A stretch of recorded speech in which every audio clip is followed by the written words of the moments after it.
Yo guys, it's Sif here. Welcome back to a brand new video. Welcome back to the channel. Today is the Chelsea versus Man United match preview. This game is huge. This game is legit the biggest game of the season. This is the biggest game of the season. If we manage to get through this game and we win it, by the way, win, not draw, definitely not loss. If we win this game and Forest win their game, then obviously the Forest game will be the biggest game of the season. But so far, this is going to be the biggest game of the season. If we lose or draw this, that's it. UCL football completely over and done with. So we need to win this game. So before we do get into the match preview, please like, subscribe, hit the bell notification so notified every time I upload a video. Also, the first link in the description is my streaming channel, my second channel. Go and check those out. Be very much appreciated. Without further ado, let's jump straight into the preview. I just want to quickly thank you all for the recent support recently on my videos. I appreciate it so much. If you think this season's videos are good, which I'll be honest, I've been lacking this season. I've been lacking a little bit this season with the content and stuff. I do apologise. I have said to you guys, especially if you follow me on Twitter, that this year will be a big year. Next season, you can bet your bottom dollar. The stuff that's going to be coming out, I've got a lot of things planned. So stick around. Trust me, this season is not over in terms. Well, this year is going to be a big year for the channel, for us. So let's get straight into it. Chelsea versus Man United match preview. A game which ideally on paper this season especially, Chelsea should be easing this game. We should be winning this game with ease. We should beat Man United with immense amount of ease. They've got some players out injured. You know, I think their two main centre-backs, Lenny Yoro and De Ligt. De Ligt is a player I particularly rate. I do rate him. I do think he's gone down the boil a little bit since Ajax, but he's out injured as well. Them two are out injured. Obviously, if you've seen United recently this season, especially with the fact they're in the Europa League final now, in previous games before this, they weren't playing their main team. They were playing more like. They were playing quite a few of their younger players and like their second teamers because they were focusing more on the Europa League, because obviously they are currently sitting 16th in the league, which is absolutely hilarious. It is definitely 16th. Yeah, 16th and Tottenham are 17th. You know how mad that is? Tottenham and especially United, like United, the biggest club in England, sitting 16th and 17th. Well, United are 2 places off relegation. If Ipswich didn't have as bad of a season as what they've had, Tottenham and United could be in danger, in absolute danger. But they've got the clear. But still, 16th and 17th is criminal. If my team was sitting around those lines and we were still in the final, I would be levering the team. I would be in full rage mode. Trust me, in full rage mode. But United fans don't seem to be like that from what I've seen on social media. They seem relatively quite calm. From what I've seen, you know, they're a bit, obviously they're a little bit annoyed they're sitting in 16th, but they're there like, oh, but we're in a European final, so what does it matter? Mate, you're sitting 16th, have some, you know, standards. You know what I'm trying to say? This is what I like. Do you know what? Some of our fan base have dropped the standards over the years, especially when we came 12th, yeah? We've dropped the standards quite a bit. Some of the fan base, but also some of the fan base have kept a level of standards. Yes, dropped it a bit, but still kept that standards. I'm part of the one that still kept the standards a little bit. But even the ones that haven't kept the standards, they want to let it go to 16th. Oh, no way. No way. Absolutely no way. But like I was saying about their team, I actually don't think they're going to line up with such an easy team tomorrow. I don't think they're going to go with their second team / youth team tomorrow. I don't think so, because the Europa League final is at the back end of the season, literally right at the end of the season, the same week I think as the Conference League final, which again is at the back end of the season. From what Ruben Amorim said in the press conference as well, was they're going to go and try and win tomorrow. Of course, the one game where, you know, they don't play their youngsters, they're not going to play their main players, it's obviously going to be against us. And over recent years, obviously United have been a bit of a bogey team to us. They have. You know, even just the way we play against them, we struggle sometimes. And we know United haven't been great for the last decades. They haven't. But we always seem to struggle. Now, this is different. This is a different United. This isn't a United that's sitting 6th or 7th. They're 16th. They're near relegation. We should be taking this tomorrow. I don't care what team they line up with at all. I don't care who's in their lineup, even if their best 2 centre-backs are back. It should be a levering for Chelsea tomorrow. Stamford Bridge. We're at the bridge. The Bridge should be rocking. The fans should be up for this. It's a top 6 game. It's against a rival. If you know the Chelsea United rivalry throughout the years, you would know how big this game is. It's a rivalry. It's a big game. But not just that. Not only just is it the fact we're at home and it's against United, one of our rivals, but we need to win this game. Like I said at the start of the video, this is a final. If we lose this game tomorrow or draw this game tomorrow, that's Champions League done with. It doesn't matter if we go and get a result against Nottingham Forest. The next 2 games, which are the last 2 games, this week and next week, United and Forest, must win games. Must win games. We cannot drop 1 point in that game. It must be 6 points. Absolutely must be 6 points. I think the Bridge should be absolutely rocking for this game as well because of the fact it is literally, this is the last Premier League game this season at the Bridge. Last Premier League game of the season at the Bridge until next season. Let's get this thing rocking because when the Bridge is rocking, especially at night, because it's a 8:15 kickoff, yeah. Especially at night under the lights, the Bridge is usually a fortress. It doesn't matter what season it's on. It's usually so tough to beat us. We usually turn up in the dark. You know what I'm trying to say? The dark night. You know what I'm saying? We should have this place rocking. If the fans can't get up for this, that would be worrying. And I think that could be a downfall in a sense. I really do think that could be a downfall because like I've already said, United aren't a great team this season. We should be winning this game, but do not take them easy. Do not take them lightly. Don't think, oh, they're 16th. This should be a breeze. No, they can still pull something off. They can. It's still Man United in a sense. You know what I'm trying to say? And they, like I said, they always do manage to somehow turn up against us. I don't know why. I don't know how. But when we're looking at the table right now, it's what I'm saying about some must win. 7th is Nottingham Forest on 62 points. Same game played. Everybody's played the same games, by the way. Aston Villa are 6th on 63 points. We're in 5th on 63 points. So right now we have got UCL football because it's 5th and onwards. Man City are on 65 points, 2 ahead of us. Newcastle are on 66 points, 3 points ahead of us. We've got to win tomorrow. Aston Villa have got a relatively easy last 2 games. So there's no doubt they're going to be picking up points. I don't know about Man City and Newcastle's fixture list, but we must get top 4, man. We must do. So, yeah, obviously we've just come back off a loss to Newcastle. Obviously, that's why Newcastle are 3 points ahead of us. The way we played in that Newcastle game, I've had some time to think on it. And I was not happy after the game. I really wasn't. I've had some time to think on it, though. First half, not good enough whatsoever. We played atrocious. The Jackson red card was awful.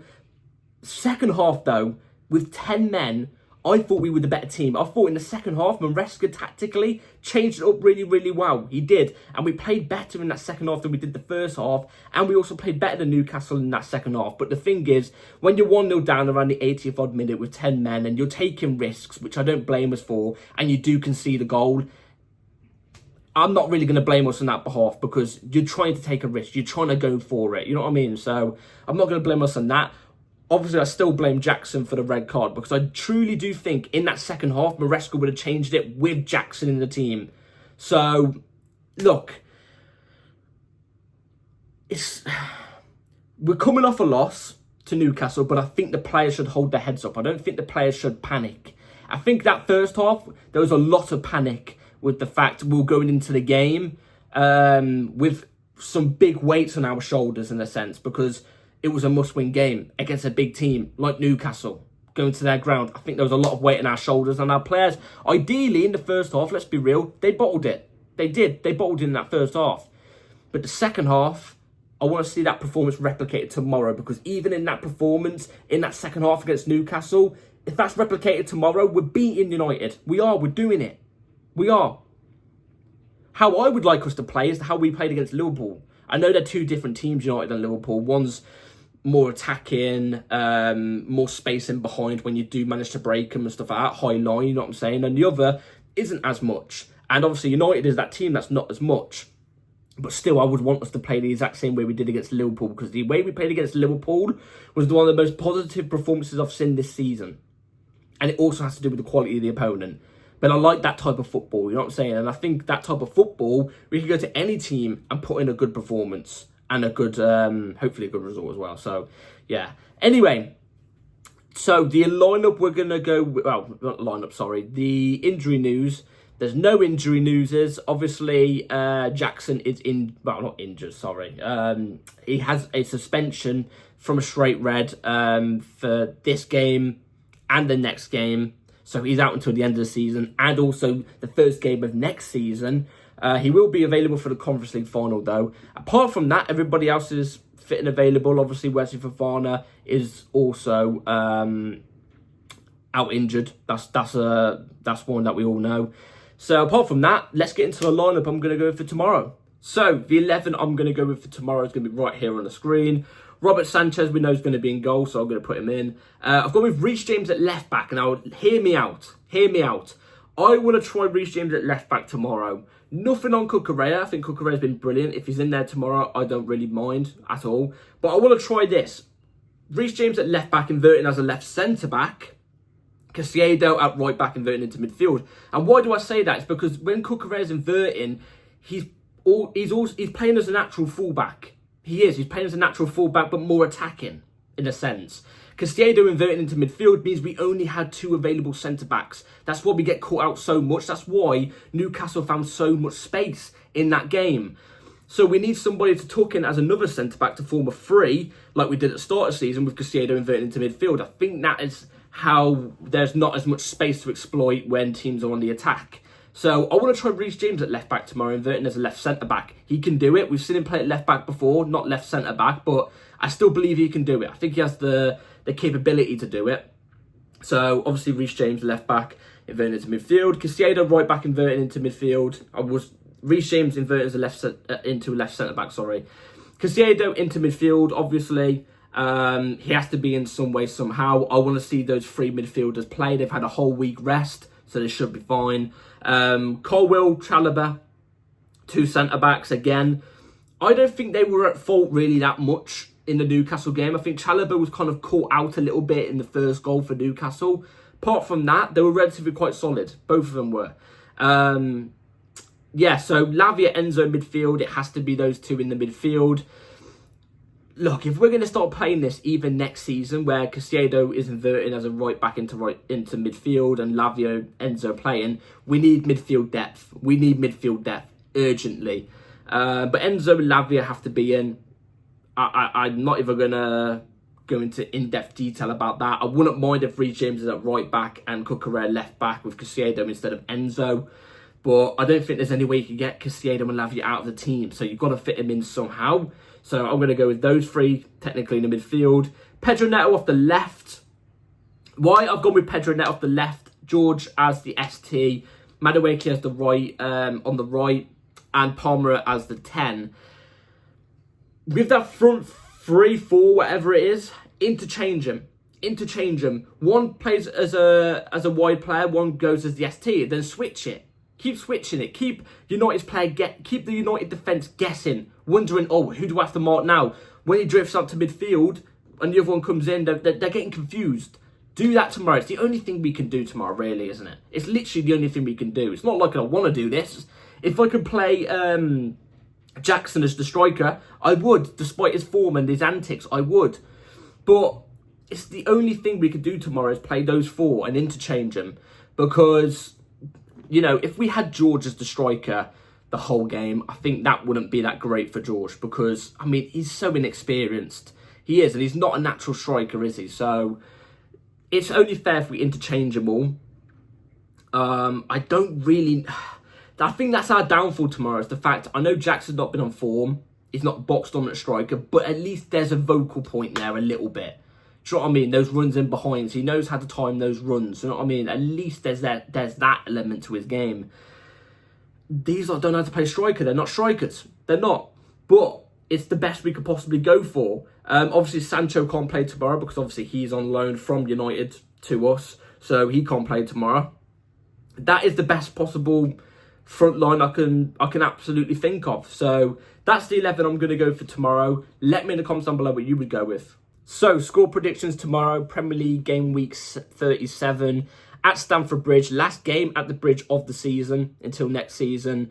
Must-win game. I hate to be confident. I hate being confident against United because they always turn up against us. I think I was confident last season. I think it was last season I came in there oozing confidence, being confident, saying we were going to get Ten Hag sacked and stuff. And then it backfired on me. I swear it did. So I always have a regret being confident against United. But I am confident. I ain't going to sit here and lie. I'm going to go with Chelsea 2, Man United 0. Realistically, it should be 3 or 4-0. I'm not joking. Like we have the team. We're such a better team this season than them. They're having their worst season ever in the Premier League. They should be coming to us and us pulling their trousers down, spanking them with a wet hand and sending them back to Old Trafford. That's what we should be doing. But I'm going to go for comfortable 2-0 win. I'm confident on that. But I hate to be confident because it always backfires on me. But let me know in the comments what your score predictions are too. I'll be here an hour after the game tomorrow. Actually, it will probably be sooner because I'll need to record quick because I've got my job to start after the game. So anyway, thank you all for watching. Please like, subscribe. See you an hour after the game. So hit the bell notification so you're ready for the video, the match reaction to the game. And yeah, see you after the game. Come on, Chelsea. Take care. Peace.